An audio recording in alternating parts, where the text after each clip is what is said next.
Bonjour à tous. The videos and reports that have surfaced from across the country over the past few days are disturbing, and they bring to light the systemic realities facing far too many Canadians. Later today, I'll be speaking with Cabinet and to the RCMP Commissioner.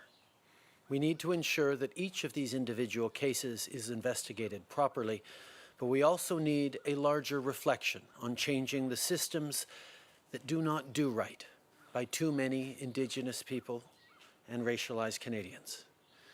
We can't solve all of this overnight, but we need to make a change. We need to start today. No matter who you are, COVID-19 will have had an impact on you in one way or another, because everyone has been affected by this pandemic. And as we mark National Accessibility Week, we're reminded that some people have been hit especially hard. Whether it's buying PPE or covering the cost of support workers, many Canadians with disabilities are facing unexpected bills that can be hard to pay. To help cover these costs, today I can announce that we are introducing a one-time non-taxable payment of up to $600 for Canadians with disabilities. And we're not stopping there. We're also establishing a national workplace accessibility stream to help people with disabilities find and keep a good job. And we're funding 5 new projects across the country that will help people get supportive devices to overcome barriers in the workplace. I know that Minister Qualtrough will have more to say about all of this later today. Aujourd'hui, j'annonce qu'un paiement unique non imposable de jusqu'à $600 sera versé aux personnes handicapées pour les aider à payer leurs dépenses supplémentaires pendant la crise. On établit également le volet national pour l'accessibilité en milieu de travail pour aider les gens à trouver et à garder un bon emploi. Et on investit dans 5 nouveaux projets à travers le pays qui vont aider les personnes handicapées à surmonter les obstacles en milieu de travail. Earlier today, we received the job report for May. The numbers show that more Canadians returned to work last month, but that many people continue to face a really tough time. That tells us that we are moving forward, but we need to stay focused on getting people back on the job.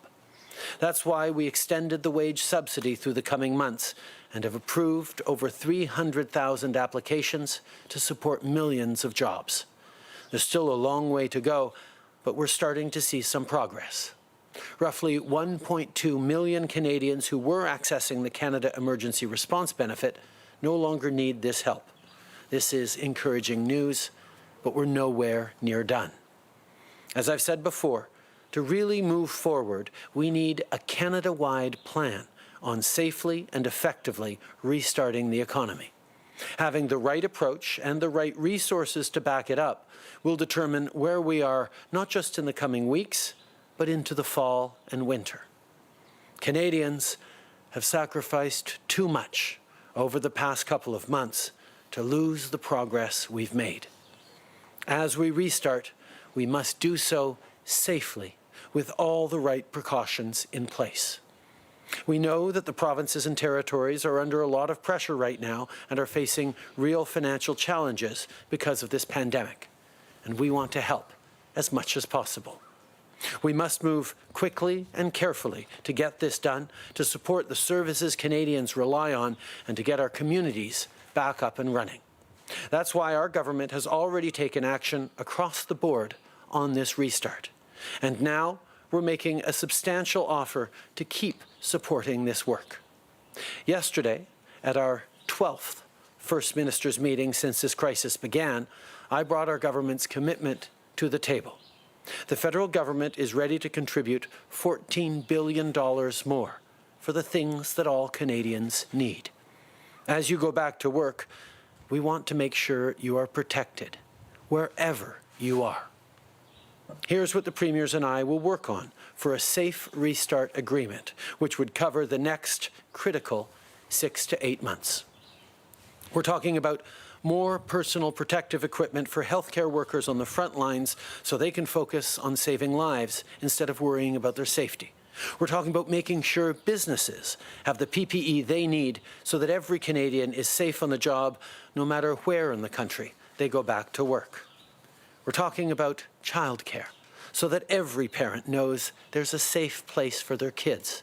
Because when mums and dads get back to work, they shouldn't have to worry about how their kids are doing. We all know that there are too many seniors who've gotten sick from COVID-19. And along with our elders, there are many people who are especially at risk if they get the virus. So we want to provide immediate assistance so that the most vulnerable are protected. We're also talking about sick pay of up to 10 days for workers who currently don't have benefits. The federal government would provide the funds needed to make this happen. And we're talking about support for cities and municipalities so that when Canadians get back to work, they can count on the services they need, like public transit and community programs. I'm looking forward to working with the premiers to make this happen. Provinces and territories are facing different realities, so flexibility will be important. But here's the bottom line. For seniors and people who need extra support, for kids and for workers, this plan is for you. With this Safe Restart Agreement, we're proposing a standard of support to keep every Canadian right across the country safe and healthy as we get our country back on their feet.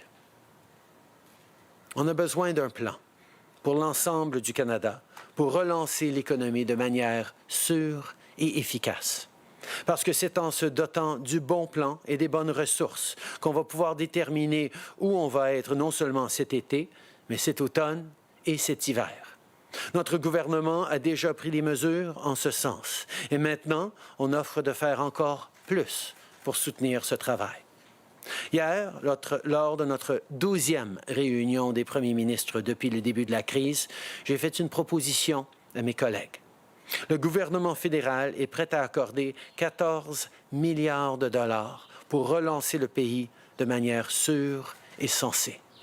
C'est de l'argent qui va être utilisé pour acheter de l'équipement de protection individuelle pour les travailleurs, y compris ceux qui travaillent dans le milieu de la santé. Ce seront des fonds pour payer le service de garde, pour offrir plus de financement aux municipalités, pour payer des congés de maladie et pour soutenir les plus vulnérables, comme les aînés qui vivent dans les CHSLD. C'est sûr que la situation est différente d'une province à l'autre et notre plan va en tenir compte. Mais voici ce qu'il faut retenir. On est là pour assurer la santé et la sécurité de tous les Canadiens à travers le pays pendant qu'on relance l'économie.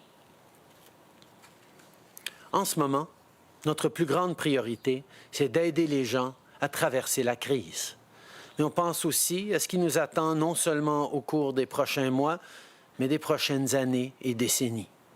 La Journée mondiale de l'environnement nous rappelle qu'on ne peut pas bâtir un avenir meilleur si on n'a pas de plan pour lutter contre les changements climatiques. Notre gouvernement a pris des engagements ambitieux à ce chapitre et aujourd'hui, on y donne suite. On annonce 60 nouvelles initiatives pour conserver la nature à travers le pays. La moitié des projets seront dirigés par les peuples autochtones et le but, c'est non seulement de protéger notre environnement, mais de soutenir les économies locales et de créer de bons emplois pour les Canadiens.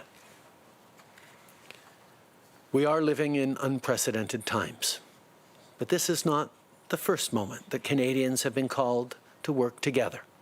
This weekend, as we mark the anniversary of D-Day, we remember all those who fought and died defending the values that we hold dear. Like the brave men and women of the Canadian Armed Forces today, our veterans served with courage and selflessness, and they served together. Just as we stand here this morning because of their sacrifice, Canadian troops stood on Juno Beach because of those who came before them. Because of the Allied forces who had, this same week 4 years earlier, completed the rescue of over 300,000 soldiers trapped on the beaches of Dunkirk. It was a remarkable operation, and not just because of the number of lives that were saved, but because of the number of people who helped save them. Hundreds of everyday men and women gave their boats to rescue their fellow citizens. They would have never succeeded alone, but together they changed the course of history. And 80 years later, as we face our own fight, their stories stand as a reminder to us all.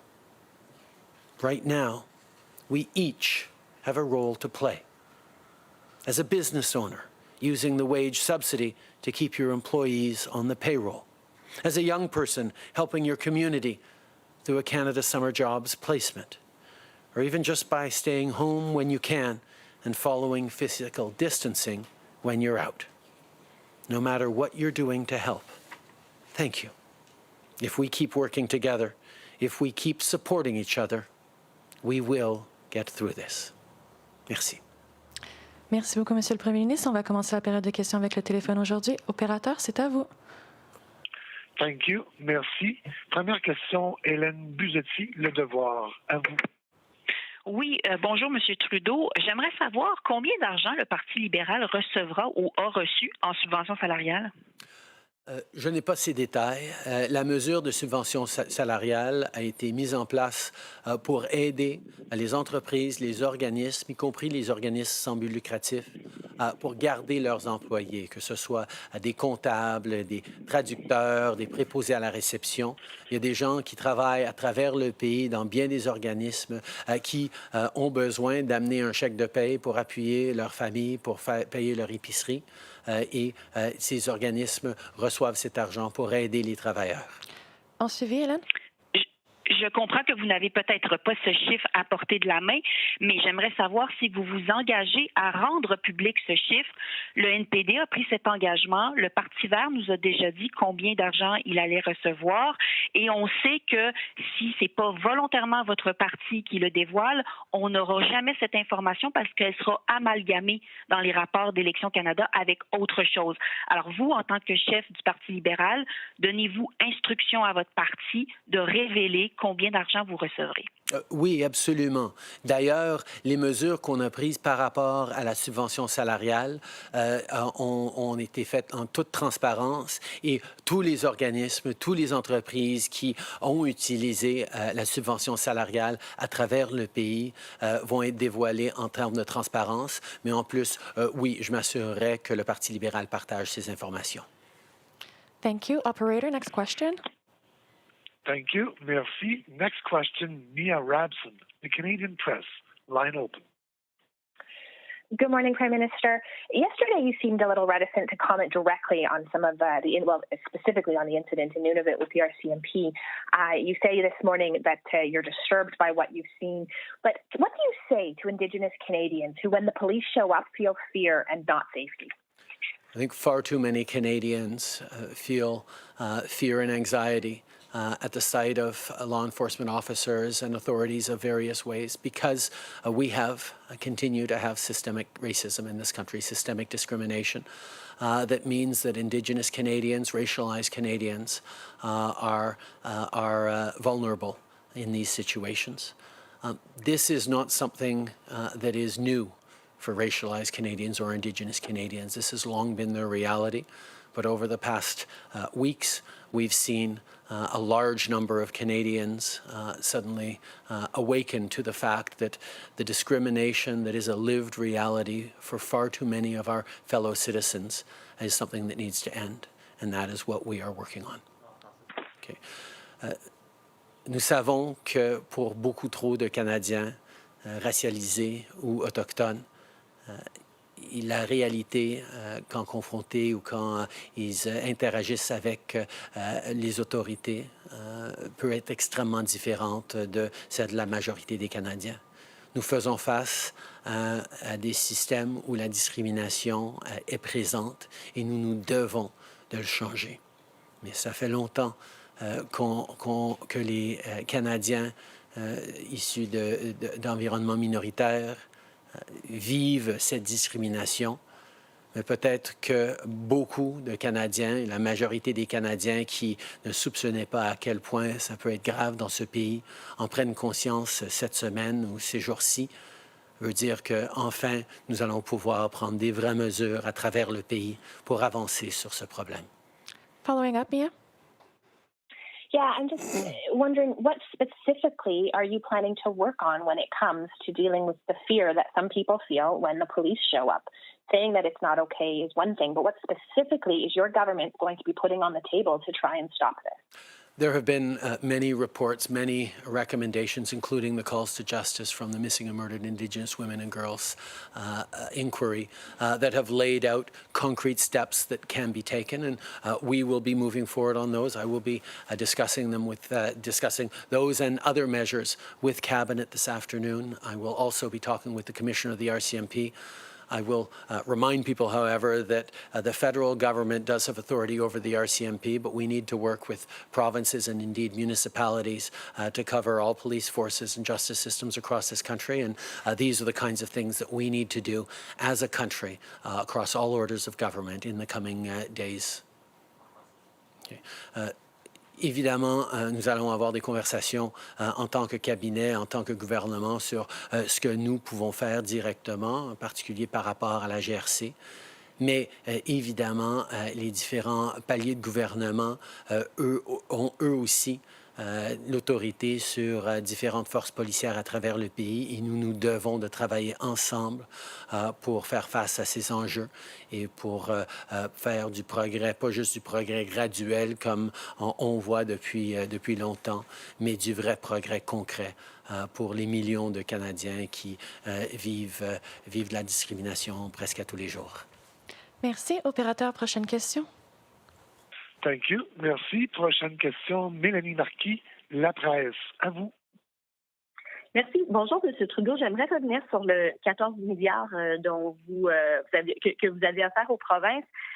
C'est une offre, donc comment a-t-elle été reçue? Et pour précision, est-ce qu'il s'agit de transferts ciblés, donc que les fonds devront être dépensés selon les critères fédéraux dont vous venez de donner une idée là, un peu plus tôt dans votre discours? Oui, ce serait des transferts ciblés. Nous reconnaissons qu'à travers le pays, les Canadiens doivent avoir les mêmes outils, la même confiance pour faire face à une potentielle deuxième vague, pour pouvoir réussir à rouvrir l'économie. Nous avons une idée très claire et partagée sur les éléments qui sont essentiels à cette rouverture sécuritaire. Et c'est donc des fonds qui vont être là pour assurer que tous les Canadiens, quelle que soit leur juridiction et leur région à travers le pays, aient ce qui est nécessaire pour qu'on puisse rouvrir en tant que pays. Okay. Yes, these are measures and these are funds that will be targeted towards very specific standards that need to be met for Canadians right across the country. We know that reopening the economy is going to require to have certain things in place for it to be safe, for Canadians to have confidence. And the federal government wants to make sure that right across the country, every single Canadian has what they need to be able to restart safely. And we look forward to working with the provinces to make that happen. En suivi, Mélanie?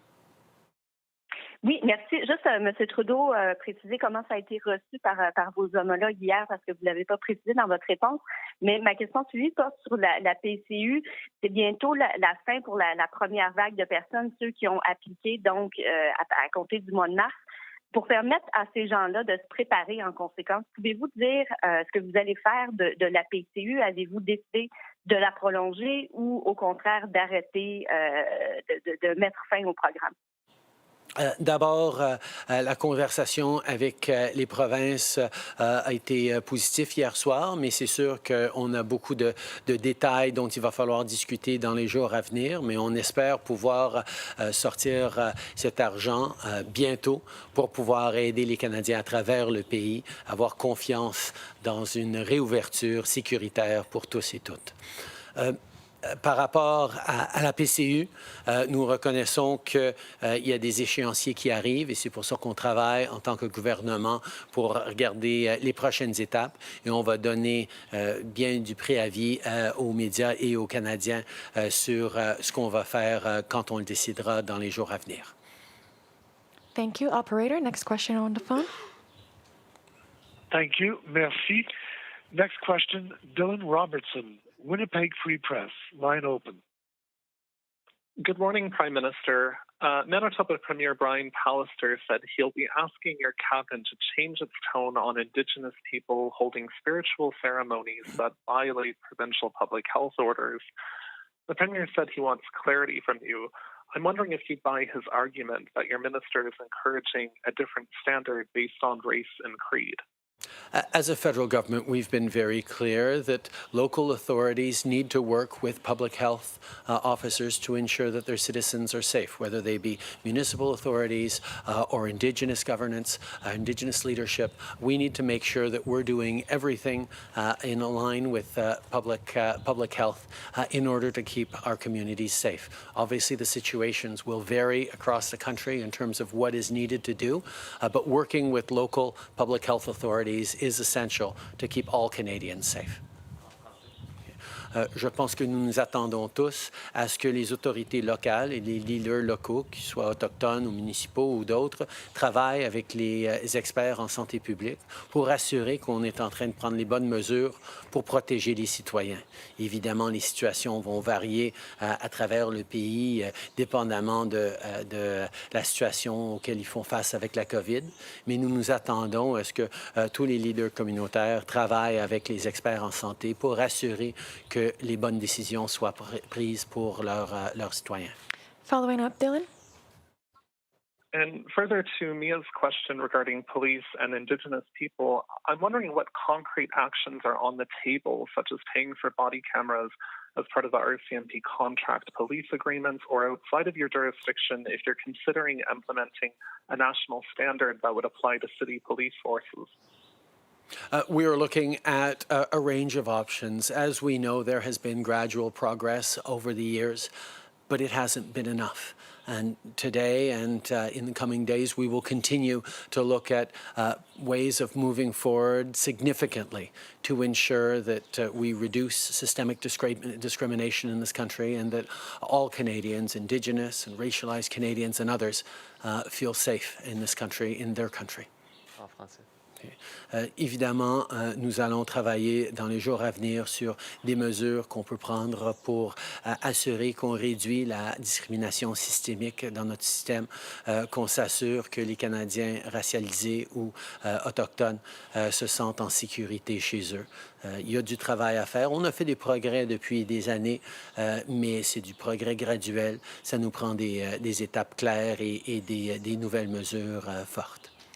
M. Trudeau, Philippe Vincent Foisy de Radio-Canada, il y a des centaines de Canadiens qui sont pris en ce moment au Maroc, qui ne peuvent pas partir. Il y en a d'autres qui sont pris ailleurs dans le monde, qui auraient aimé ça pouvoir partir dans les premiers vols, qui n'ont pas pu partir dans les premiers vols de rapatriement et qui aujourd'hui se demandent qu'est-ce que le gouvernement fédéral fait. Ils se sentent abandonnés. Certains ont des conditions médicales particulières qui font en sorte qu'ils ne peuvent pas trimballer un peu partout dans le monde pour revenir ici. Qu'est-ce que vous pouvez faire pour ces Canadiens-là qui sont pris en ce moment ailleurs et qui ne demandent qu'à revenir au pays? On a eu des centaines de vols qui ont rapatrié des dizaines de milliers de Canadiens à travers le pays. Le gouvernement a travaillé en association avec bien d'autres pays et des lignes aériennes pour aider énormément de Canadiens. Mais nous reconnaissons aussi qu'il y a des gens qui demeurent pris à l'étranger. C'est pour ça qu'on a mis en place des mesures pour leur faire des prêts et on va continuer de travailler pour essayer de les aider autant que possible, mais on est tous dans une situation extrêmement difficile avec la COVID-19. We have, since the beginning of this pandemic, engaged in hundreds of flights to repatriate tens of thousands of Canadians from around the world. We know there is more to do. There are more Canadians who need to come home. It is extremely difficult as a situation, which is why we've ensured that there are loans available to Canadians stuck overseas to help them out through this difficult time. We will continue working with them as best we can to help them out. Sur Bombardier, 2500 emplois qui vont être abolis d'ici la fin de l'année, principalement au Québec, mais un peu ailleurs au pays aussi. Qu'est-ce que vous dites aux dirigeants de Bombardier qui ont mis à pied ces gens-là, qui n'utilisent pas votre subvention salariale alors qu'on est dans une pleine pandémie? Pouvez-vous les aider et pouvez-vous surtout aider le secteur aéronautique qui va avoir de la misère, pas juste cette année, mais pour les prochaines années à venir?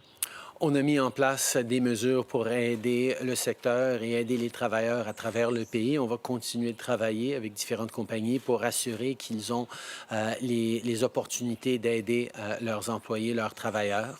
On reconnaît que l'industrie aérospatiale et en particulier, les lignes aériennes font face à une crise particulière à cause du manque de voyagement dans le monde ces jours-ci.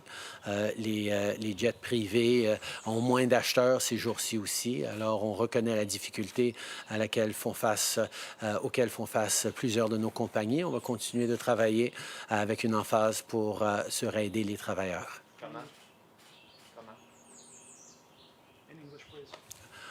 We will continue to work with industries across this country who are affected by this pandemic. Obviously, aerospace industry, airlines are particularly affected with the ceasing of global travel and with the fact that the demand for purchasing business jets has decreased dramatically. We will continue to put forward measures to support workers across this country as we have, and we will work with industries and individual companies to try and ensure that they have access to all the supports that we've put forward. But obviously, this is a difficult time for many workers across the country, and we will continue to look for ways to help them. Hi, Prime Minister. Tom Perry, CBC. You said in your opening remarks, we need to change the systems that do not do right by too many racialized and Indigenous people. You've also been talking about systemic racism a lot lately. So I'm wondering, broadly, what do you think needs to change in policing? And specifically, do you think that racism in police ranks is part of the problem? I think, as with so many systemic challenges, there are multiple factors that come into this, and we need to work together as a country, but we need to engage and listen to racialized communities, Indigenous peoples, as we have been through the Missing and Murdered Indigenous Women and Girls Inquiry, as we have through the Path to Reconciliation. We need to continue to engage, to look at concrete measures. We've made gradual progress over the past years, but gradual progress, incremental progress just isn't enough. We need to make stronger and bigger changes, and that's exactly what we're going to work on.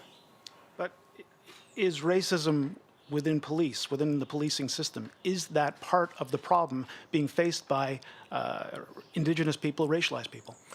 I think when we look at systemic racism, there are, of course, individual challenges. And on the individual situations that we've seen over the past number of weeks highlighted, obviously there need to be careful and full investigations into those situations. But we also need to take a step back and look at the scope of the system and address the challenges that exist within there. Okay. Je sais que quand on parle d'un problème systémique, oui, il y a des éléments individuels là-dedans, mais c'est aussi un système qu'il faut adresser. Les exemples qu'on a vus depuis une semaine, 10 jours, soulignent qu'effectivement, il faut des enquêtes dans ces situations-là spécifiquement pour comprendre exactement ce qui s'est passé, mais il faut aussi prendre un peu de recul pour regarder notre système en entier, pour s'engager à réparer, à transformer nos systèmes pour mieux respecter les Canadiens racialisés ou autochtones. Marika Walsh with the Globe and Mail. Prime Minister, I asked your office this earlier this week and they weren't able to answer, so I hope you can. You have spoken many times about the need for more and better disaggregated data in Canada, and yet when you were setting your government's priorities last year, you did not make universal, widespread disaggregated data collection a mandate for Minister Bains. You only mandated him to do it for the census, which is only every 5 years. So why was that? We recognize that there have long been challenges in Canada about collecting disaggregated data. It's indeed a challenge around the world, which is why a number of years ago we invested millions of dollars towards Statistics Canada to start improving our ability to collect race-based data, disaggregated data. We know there's a lot more work to do, and that's exactly what we're working on. Nous avons reconnu depuis plusieurs années qu'on a besoin de prendre des meilleures données, y compris des données ethnographiques. Et c'est pour ça qu'on a investi des millions de dollars dans Statistique Canada pour commencer à mieux faire à ce niveau-là. Mais il reste encore beaucoup de travail à faire et on va le faire. by not having it, we know that COVID-19's economic crisis disproportionately affects women, but we don't know what its effect is economically on racial minorities because the data is not collected.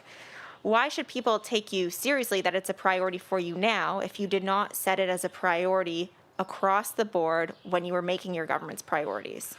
As I said, for a number of years, we have made significant investments towards greater collection of disaggregated data. We have made progress on that, but there is much more to do, and not just at the federal level, across the provinces as well. Through the first early days of COVID-19, we collected numbers of cases without even having age or in some cases gender data on who was being affected. So we know we need to do much better to properly understand where things are hitting hardest in this COVID-19 crisis.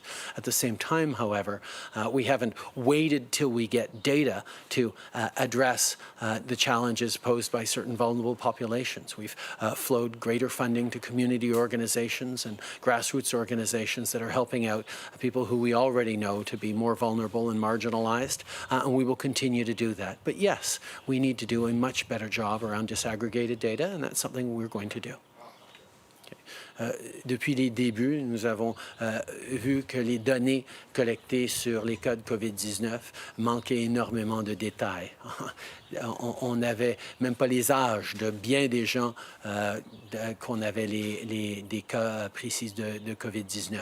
Donc, on sait qu'on devait en faire plus. Mais en même temps, on savait que les communautés les plus vulnérables allaient être affectées de façon disproportionnée. C'est pour ça que, dès le début, on a investi des fonds pour les organismes communautaires qui desservent les populations plus vulnérables pour s'assurer qu'on est en train d'aider. Mais oui, on doit en faire plus. Kevin Gallagher with CTV National News. Prime Minister, there's a march happening today in Ottawa to protest racism. Can you tell us if you'll be joining that march and what type of message you think you'd like to send to those protesters? And if you're not going, can you tell us why you won't be joining the march? Canadians right across the country are joining together and standing up to speak out clearly about the systemic discrimination that has existed for far too long in our country. We have thousands of people stepping forward to highlight the challenges and to show that they want to be allies. And I salute the work they're doing. I highlight that our government will be a partner, and I look forward to continuing to see thousands of Canadians protesting peacefully right across the country. Okay. Je sais qu'il y a énormément de Canadiens à travers le pays qui manifestent paisiblement pour exprimer leurs préoccupations avec la discrimination systémique, avec le racisme anti-noir, anti-autochtone. Nous devons de travailler ensemble en tant que pays pour améliorer ces situations et je salue tout le monde qui manifeste paisiblement pour amener un changement. Didn't say if you were going there, but I want to ask you as well. Major telecom companies in Canada have decided against using Huawei. Canada's Five Eyes allies have ruled against using Huawei. It's been 2 years. What's taking so long for you to decide about using Huawei in Canada? We continue to work with our intelligence agencies and our security services to take the right decision for Canadians as we move forward and ensure that we remain competitive while keeping Canadians safe and keeping their businesses safe. Nous allons continuer de travailler avec nos services de renseignement et nos services d'information pour assurer qu'on prend les bonnes décisions pour protéger les Canadiens et les entreprises tout en assurant de la compétitivité dans notre milieu de télécom. Merci beaucoup. C'est ce qui m'a fait la conférence de presse d'aujourd'hui. Merci tout le monde.